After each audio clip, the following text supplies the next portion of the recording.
How's it going, guys? Cody, guys, back again, dropping yet another video. Right, guys, this is just an update video, really. As you all know, I was supposed to be going down to London to take part in this prison documentary and stuff that's going to be aired on Channel 5 later this year. I'll be honest with you guys, I was quite rude with the guy. Not rude, I was adamant I wanted paying for my time, right? I give my time to a lot of people for free. I give my time to my subscribers, followers on Twitter, people that message me on Instagram, Facebook, email, text and calls, because my number's on my description, right? And I've always got time to speak to my subscribers, and I give them people my time for free. But when it comes to like these big TV programs, guys, and stuff, right, I've given them so much content and stuff, and it's repeating yourself over and over and over again, like you're reading off some sort of a script, yeah. So when this guy contacted me from Kalil Productions, yeah, I said, you know what? I'll take part, but I want paying, right? If it was in Manchester, I wouldn't even be asked about the money, right? I'm not about the money, but traveling to London is a 2-hour mission, yeah. Then you're filming all day, and then you got a 2-hour mission back, yeah. And the trains be like sardines in a tin, guys. You're all shoulder to shoulder. People are stinking of body odor and everything. It drives me mad, yeah. So I just said, look, I'll take part, but I want paying, right? Now, I'd already linked him up with Frenchy. For those that don't know, Frenchy is Stephen French, the reformed gangster, formerly known as the Devil, now known as the Fighting Preacher, right? He's not on any form of social media at the moment, Frenchy. He's living down in London and stuff like that. Living the life, man, just doing his own thing, yeah. Now, I struck up a friendship with Frenchy, and he's very respectful, and he's also very respected and stuff. There's all the haters out there and stuff like that, but if Frenchy wanted to hear from an arsehole, I'm sure he'd fart, honestly, guys. Right, so anyway, so because I made it clear to this guy, this TV guy, this producer, that I wanted paying, he ignored me for 2 fucking weeks, right? And then he's like, yeah, you and Frenchy are going to be the stars of the show and all this shit, right? And just like trying to massage people's egos and stuff. I don't have an ego. I'm an humble kid from humble beginnings, right? Anyway, he's ignored me. Anyway, today I spoke to Frenchy before, and then Frenchy rang me back and said, oh, give us a bell. So I'll give him a bell. He said, right. He said he's rang me. He wants me in on Monday. He said, so he's obviously not using you. So I was like, right. So Frenchy, yeah, check this, how respectful this is of Frenchy, yeah. So Frenchy said, well, Cody, if you tell me not to take part, mate, and you don't want me to take part, right, then just say the word and I'll cut him off. And I said, no. I said, listen. I said, if you're going to get some dough for it, I said, you go. It's round the corner from Frenchy here, mate. I said, you go. You do the filming and stuff next week, right? And it's all sweet. I said, there's no point both of us missing out, right? I said, because I didn't want Frenchy to lose out because of me adamant about the dough and that. Now, Frenchy, they've got to pay Frenchy because of who he is and stuff and the content he brings. Because he's been there and been through the prison system, of course. And he's also got that academic side. For those that don't know, he's also got a degree in psychology, sociology, and criminology. And he was halfway through doing his masters in criminology as well. He's been there and he's done it, guys. You guys know the score. Reference the competition. That's going to be upcoming as well. But I'm not going to be linking up with Frenchy. It could be in a few weeks. It could be in a few. It could be like in September. We're going to be linking up in Manchester in September for something.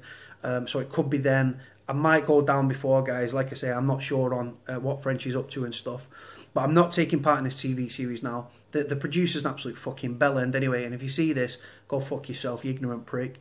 Like I say, it all comes down to money, guys, right? Now, so that's that. So I'm not taking part in that. Frenchy is, I'm not. But Frenchy rang me and like sort of not asked for permission, but sort of did ask for permission as well, saying, if you want me not to take part, I won't. And I was like, no, don't be silly. There's no point you losing out because of me sticking to my laurels and my guns about the money. I said, you go and you take part and stuff. So that's that. So like I say, it's no skin off my nose. The people they're using, some really good people they're using as well, but some people, they've not been in prison for 4 or 5 years. So how relevant is what they're going to be saying about the prison and stuff like that? It's going to be prison footage, and then it's going to be prison officers, former prison officers, and former prisoners. Some that are very relevant, some that have not been in prison for years, so I don't know how relevant their contributions are going to be. So that's that. That's going to air on Channel 5 later this year and stuff. So I'll make sure that you guys all tune in because, like I say, the program's going to be good. It's just the producer I've got an issue with. So that's that. So I'm not going to be going down to London, guys, and linking up with Frenchy. I'm still doing the competition. For those that don't know, I've got like 10 books. from Stephen French, the Stephen French's book. He was a published author and stuff like that. It was written by Graham Johnson, but it was actually like French's content and stuff. The book's called The Devil. It's available to buy on Amazon for about £9 a pop. I've got 10 of them, and I've also got the Gangsters, the Faces DVD with a Liverpool episode and stuff like that. So I'm going to get like 10 books signed, I'm going to get the DVD signed, I'm going to throw some black soap in and a prison phone or something like that down the line. I'm not sure. But what I'm going to do, because I'm going to have to suspend it and put it off, I'm still taking donations to my channel, guys. It's £1 to enter. The more pounds you enter, the more chance you've got of winning. But as it stands now, guys, there's no point in me doing a draw, because there's 9 people entered and there's 10 books, right? So 9 people will win, and I've got to reserve a book for Lee, who's subscribed to my channel and stuff like that. He's donated about 120, 130, 140 pounds to my channel and stuff. My PayPal is in my description below, guys, if you want to donate to my channel, so I can take this on the road and stuff and get out there and get speaking to people and go to prisons up and down the country. That's what the aim is, guys. That's what I want to be doing. You've seen me interview Jengba. For those that don't know, Jengba stands for Joint Enterprise Not Guilty by Association. Spoke to the mother of Jordan Cunliffe. Jordan Cunliffe was convicted on joint enterprise back in 2007-2008 in relation to the death of Gary Newlove. This lad is partially sighted and stuff, and joint enterprise is just nothing more than clutching at straws with a whodunit sort of mentality by the police. It's a 300-year-old plus law. It's outdated, it's fucking wrong. And like I say, so I've done Jengba. I spoke to prisoners' girlfriends and stuff. Reference a prisoner's girlfriend that was arrested when she went to the... I was worried that she'd been arrested when she went to the prison. For those that don't know, the prisoner's girlfriend used to, in the past, she'd take drugs into certain prisons and stuff. She'd not been online, I'd not heard from her, so I was worried that she'd been arrested and stuff like that. She hadn't been arrested. Well, she did. She got stopped at the prison. She got put in a holding cell in the prison. She was there for about 12 hours. The police didn't turn up. She was strip searched. The police refused to turn up. There was no contraband on her, no mobile phones, no drugs, no nothing. She was just held there for several hours and stuff in that actual prison. Female held in a holding cell within the prison. So that was that. Eventually she got released and stuff, and the prison actually paid for a taxi back home. She didn't have any drugs or contraband on her and stuff like that. It was they swooped on her because this girl's got an enemy that knows that what she used to get up to and stuff, and dropped her in it and informed the police and the prison that she was going to potentially be taking contraband to this prison. And she got pulled off the visit about 5, 6, 7 minutes into the visit. She's fine, she's free. I've been so busy I've not actually spoken to her. I do need to have a catch up with her. So that's that. Tomorrow, guys, I'm not going to be dropping a video tomorrow. Tomorrow I'm sad as fuck, guys, right? I'm going up to York. Up in Yorkshire. I love York. There's something about that city. I think it's Britain's second oldest city or something. Really, really old. Really, I like the shambles. I've been on the piss in York. There's a Stone Roses bar. Obviously, I'm a Manchester kid. Stone Roses got no affiliation with York at all. But there's one in Leeds and there's one in York and stuff. And I've stayed at the Radisson in the past. Got on the piss with a mate of mine. Met some fantastic people up there, got some great pictures, had some great memories and stuff. And tomorrow, guys, I'm actually spending some time with my mum, because since I've left prison, I've seen her here and there, but we've not done anything. We've been for food and stuff like that, little bits of food and blah, blah, blah. But tomorrow, we're going up to York and stuff. We're going to get the train up there, so she doesn't have to drive and stuff. We're going to do the river cruise and stuff like that, just showing my mum around York, because she's never been, well, she has been, but many years ago, and she'd only drove like to it and stuff and drove home. So we're going up on the river. There's a river cruise to York. We're going to do that. There's the York Dungeons as well. Going to go there. Then we're going to have a mooch around the shop. Going to hit Costa, man, because my mum loves the coffee. As long as she's got fags in her coffee, man, she's happy. Then we're going to have a mooch around the town and stuff like that, taking some of the sights and everything. Might do the open top tour bus if we've got time. Then we're going to go for some nice food and stuff like that. Then we're going to jump back on the train back to Manchester. Would you believe it? There's a fucking train strike tomorrow, so I'm hoping that it's not affected and stuff. If it is, we might not end up going, but hopefully the plan is to get to York by hook or by crook. My mum's my saviour, guys, right? And like I say, I'm the fucking furthest thing from a mummy's boy. I didn't speak to her for years. She had an injunction against me. I was that much of a bastard, threatening the family and stuff. And I say that to my shame and to my detriment and stuff. I was in prison, for those that don't know, to my new subscribers and stuff. After I got out of prison on my last stretch in February last year, I spoke to my mum's partner that she was with at the time. She fucked him off because he's a weirdo. So I was on the phone. I rang the house phone and he answered and he said, "Has your mum told you that she had like she thinks she had like a stroke or like a mini heart attack or something?" My mum's got angina as well, a heart condition. She's not sleeping. She's not eating. She's worried about you. I'm 6'4.5", guys. Yeah, I'm a big fucking kid. Right, that doesn't count for shit in prison. But she's just worried about me in prison and stuff. Right, where I was, but I was actually making the best of a bad situation. Sometimes I was up, sometimes I was down. Prison gets to us all, guys. I don't care how big and how bad you are. So what it was, when he was saying like, oh, she's not sleeping and she's not eating and she's working fucking 60-hour weeks for minimum wage and sending you 50 quid. She's driving 2.5 hours. She doesn't do motorways, right? I was in a prison in Salford called Forest Bank, yeah, near Agecroft Cemetery. And because she was living in Southport, the other side of Southport, right? And she used to actually drive down the East Lancs and stuff because she doesn't do motorways. She suffers anxiety and stuff. And she'd drive all the way down the East Lancs and stuff to come and see me in prison. 2 hours it was taking her to get there. She drives like on the speed limit, guys, trust me.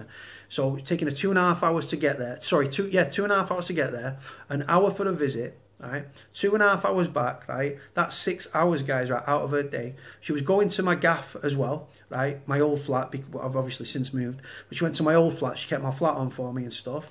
She started to pay my rent arrears and stuff on her credit card, which was fucking shameful for me. I put myself in prison, nobody else. And when my mum came on a visit, guys, yeah, right?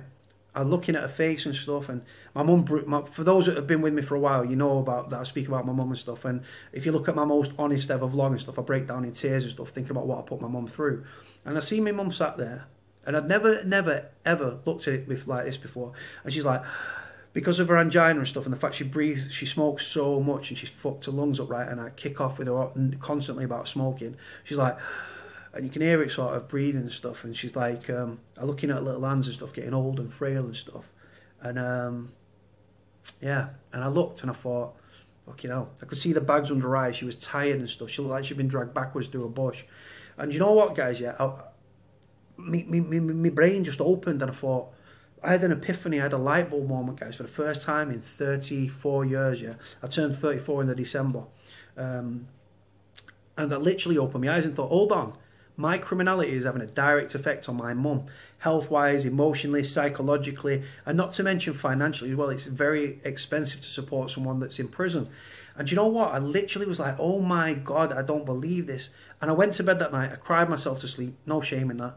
I'm a guy. I broke down in tears. I cried myself to sleep. I woke up the next morning with a different outlook on life.